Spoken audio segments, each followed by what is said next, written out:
have spent my entire life either at the schoolhouse, on the way to the schoolhouse, or talking about what happens in the schoolhouse.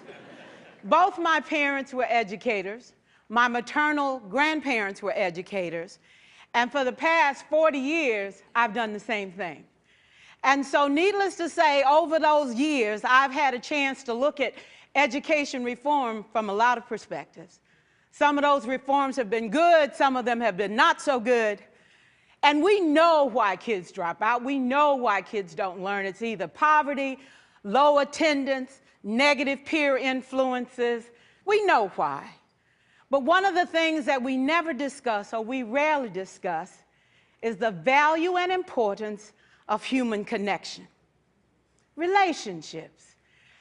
James Comer says that no significant learning can occur without a significant relationship. George Washington Carver says all learning is understanding relationships. Everyone in this room has been affected by a teacher or an adult. For years, I have watched people teach. I have looked at the best and I've looked at some of the worst.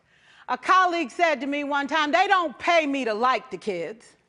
They pay me to teach a lesson. The kids should learn it. I should teach it, they should learn it, case closed. Well, I said to her, you know, kids don't learn from people they don't like.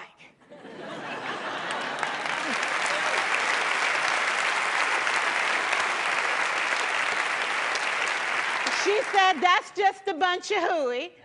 And I said to her, well, your year is gonna be long and arduous, dear. Needless to say, it was. Some people think that you can either have it in you to build a relationship or you don't.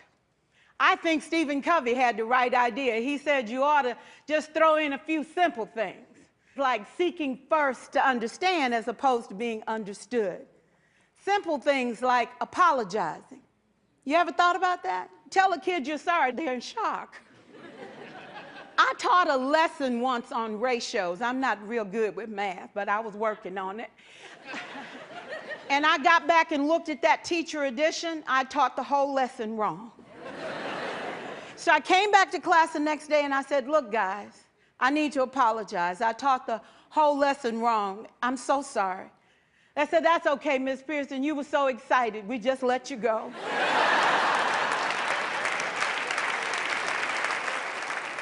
I have had classes that were so low, so academically deficient that I cried. I wondered, how am I going to take this group in 9 months from where they are to where they need to be? And it was difficult. It was awfully hard. How do I raise the self-esteem of a child and his academic achievement at the same time? One year I came up with a bright idea. I told all my students, you were chosen to be in my class. Because I am the best teacher and you are the best students, they put us all together so we could show everybody else how to do it. One of the students said, really? I said, really? We have to show the other classes how to do it. So when we walk down the hall, people will notice us. So you can't make noise, you just have to strut. And I gave him a saying to say, I am somebody. I was somebody when I came. I'll be a better somebody when I leave. I am powerful and I am strong. I deserve the education that I get here. I have things to do, people to impress, and places to go. And they said, yeah. You say it long enough, it starts to be a part of you. And so,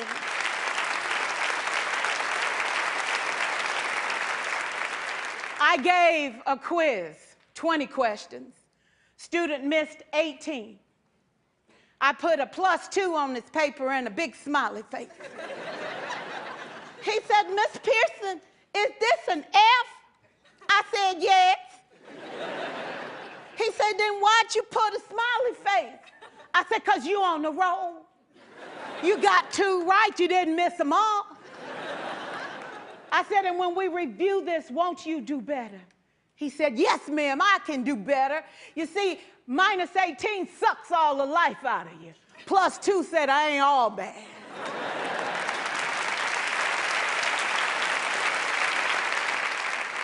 4 years, I watched my mother take the time at recess to review, go on home visits in the afternoon, buy combs and brushes and peanut butter and crackers to put in her desk drawer for kids that needed to eat, and a washcloth and some soap for the kids who didn't smell so good. See, it's hard to teach kids who stink.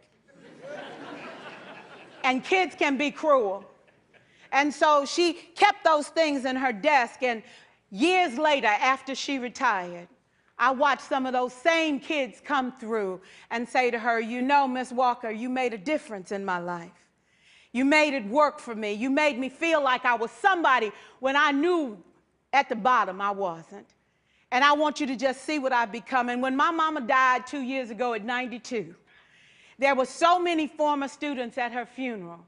It brought tears to my eyes, not because she was gone, but because she left a legacy of relationships that could never disappear. Can we stand to have more relationships? Absolutely. Will you like all your children? Of course not. And you know your toughest kids are never absent.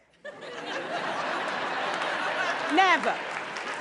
You won't like them all, and the tough ones show up for a reason. It's the connection, it's the relationships. And while you won't like them all, the key is they can never, ever know it. So teachers become great actors and great actresses, and we come to work when we don't feel like it, and we listen to policy that doesn't make sense, and we teach anyway. We teach anyway because that's what we do. Teaching and learning should bring joy.